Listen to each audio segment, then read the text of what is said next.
Can you make ice cream out of white beans? Well, today we're going to find out.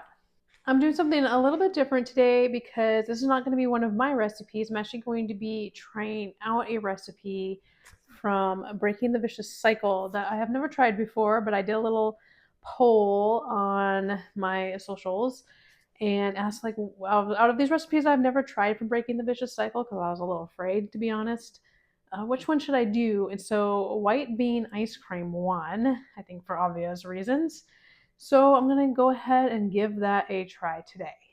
So if you're looking for this recipe, you can find it in the Breaking the Vicious Cycle book by Elaine Gottschall. That's the book that people following a specific carbohydrate diet use for Crohn's disease and IBD if you're new here. So I'm going to be doing half the recipe, partially because it's kind of a lot. It called for like 3 cups of yogurt and 2 cups of beans. So I'm going to be doing half of that.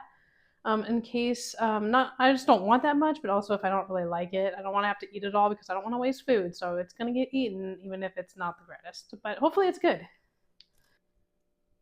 I've got my ingredients here. So we've got some yogurt, some honey, eggs, vanilla, and a little bit of salt. That's why the shaker's there, because it's just going to be like a pinch. So I'm going to start this up. The first thing I'm going to do is get the eggs into a bowl, because we actually are going to cook these, so no raw eggs in this.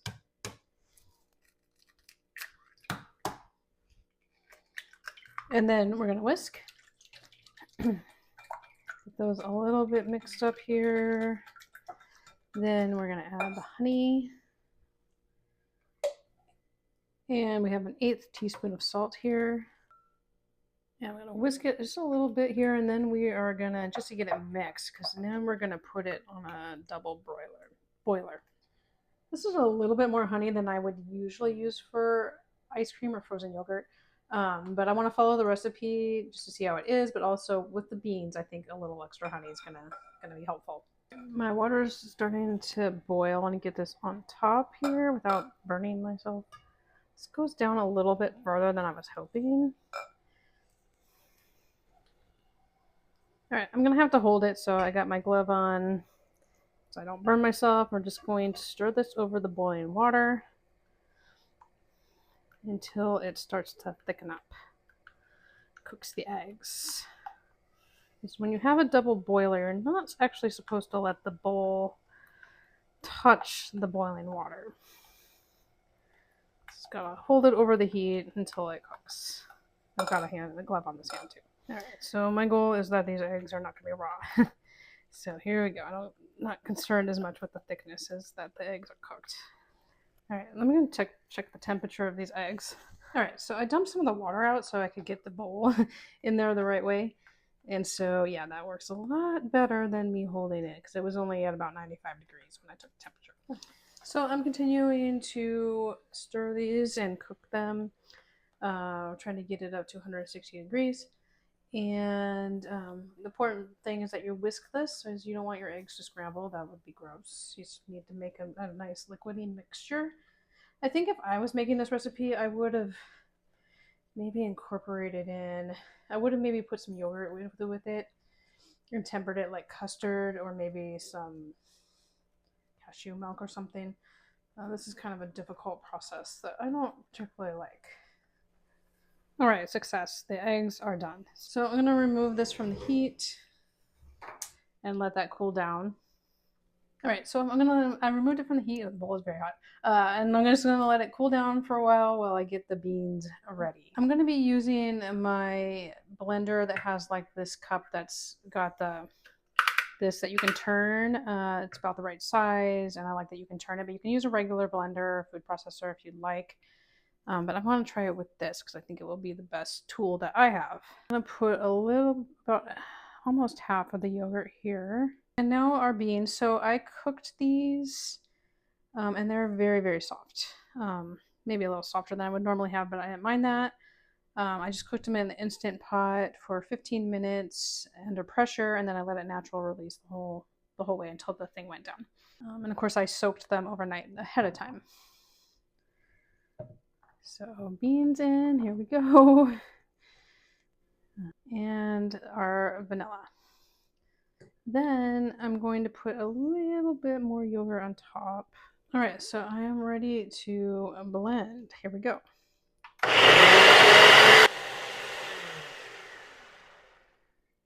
All right, let's take a look. All right, so that is very liquidy. It looks pretty smooth. I don't see any noticeable fibers or anything in there, so I think we'll just move ahead. Just gonna add in my remaining yogurt. So I've got this in a big bowl.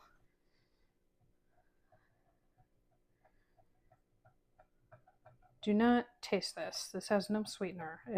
It's just yogurt mixed with beans. So unless you like that, I would not taste this. What I'm going to do now is I'm going to beat this while I drizzle in our egg and honey mixture.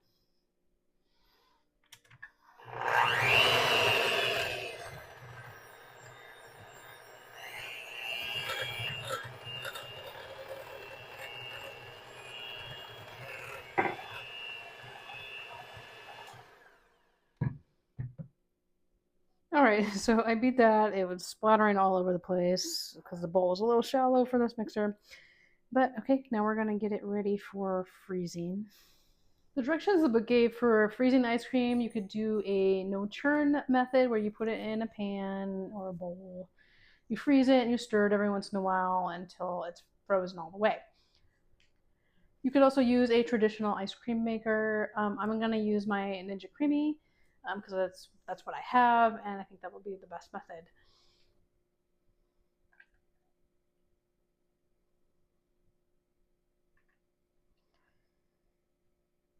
All right, so that filled up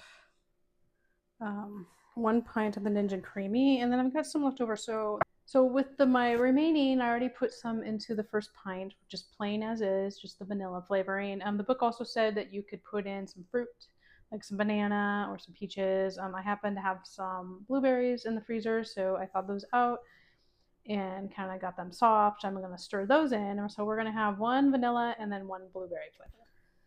All right, so my blueberries are ready to pour in. So I just got the rest of it here, just whisking in these blueberries. So that's very, very pretty at least. And and then I'll freeze this one. So put in the blueberry one in. That didn't quite fill it up all the way, but that's okay. I'm just gonna do it like it is. So we've got a little over half. All right, so those need to freeze overnight or for 24 hours.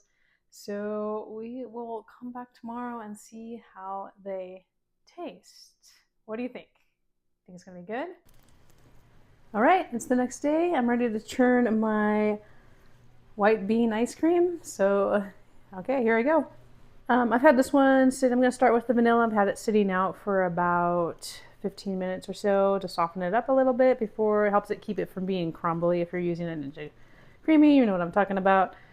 If you're using a regular ice cream maker, you're already done. All right, so getting it ready here.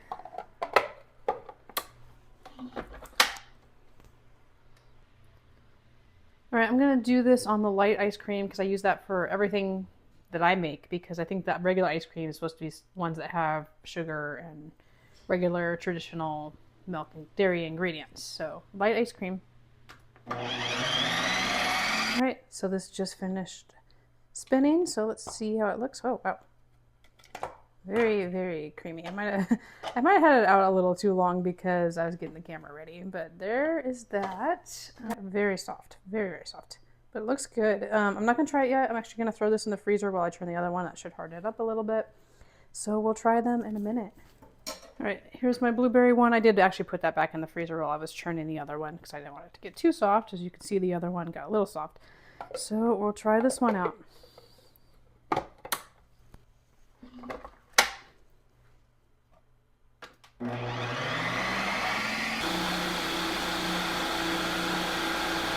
All right, let's see how the blueberry one looks. Oh, this one actually got a little more crumbly. I'm gonna do a little respin on this one. I'm just gonna add a half of a tablespoon of some almond milk in here to help soften it up. I imagine this one got crumblier because the blueberries are gonna freeze a little differently than just the plain one, because they're gonna get harder. So that's probably what made it more crumbly. I also had put it in the back of the freezer while the other one was churning.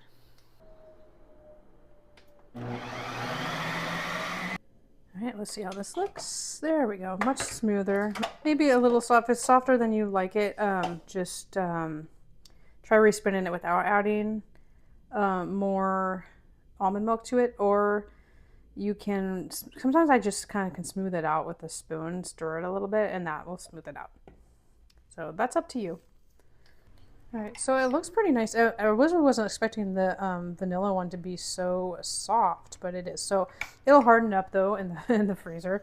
But I'm curious to see how it's going to harden. So I will come back and show you that. But we're gonna taste it. It's a little soft. So let's give it a taste. So this is just the vanilla.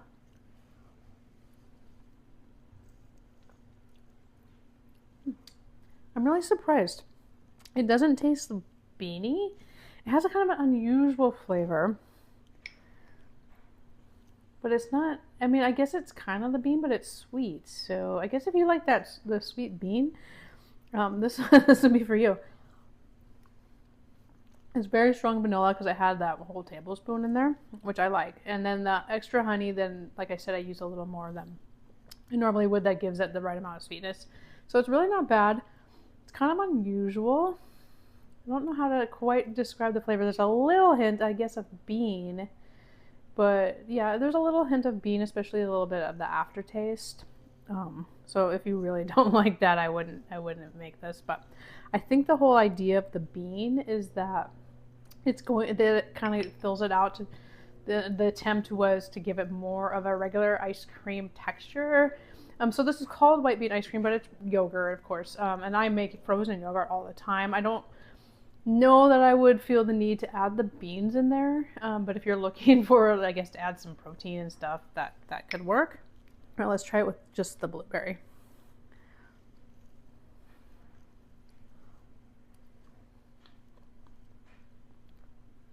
Yeah, the blueberry is actually really good because it totally masks any of the bean flavor. So if you were gonna make this, I would say to add the fruit, especially a strong flavor like the blueberries. Well, the banana, if you add a banana, if that would hide the bean flavor as well. But if you use a berry or maybe pineapple or something like that, it would, or maybe some kind of combination of fruit, it would definitely helps mask that bean flavor. Yeah, so that's pretty good. So I'm going to be curious to see how it freezes and if it stays softer than regular ice cream. So we'll be back for that a little later.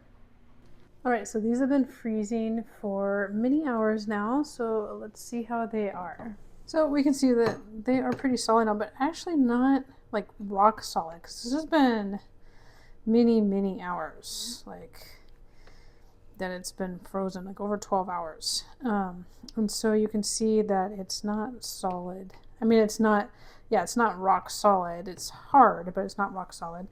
The blueberry one is harder, probably because the blueberries freeze more solid. So I'm just going to let this soften up for a few minutes, and then we're going to check it out again. All right, so my ice cream has been softening up for 10 minutes, and you can see I scooped it out. It looks more like regular ice cream after it hardened in the freezer for a little bit after my Ninja Creami. That might be because I just got a little too soft in the Ninja Creami, but if it is, you can just harden it up pretty easily. So let's see if it's any different. All right, so a little of the vanilla.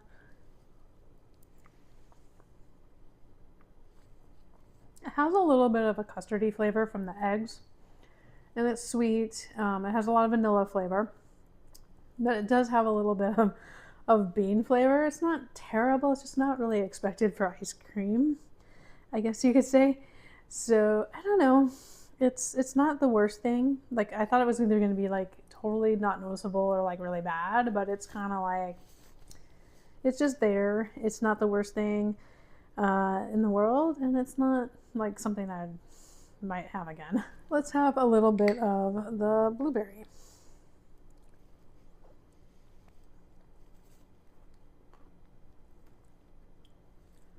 Yeah, the blueberry is okay. It does mask the bean flavor a little bit. There's a little kind of a weird texture, I think, from the beans in here. So obviously from the beans.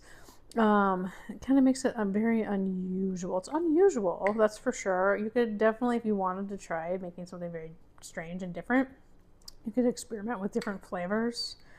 But it's just kind of a strange little ice cream.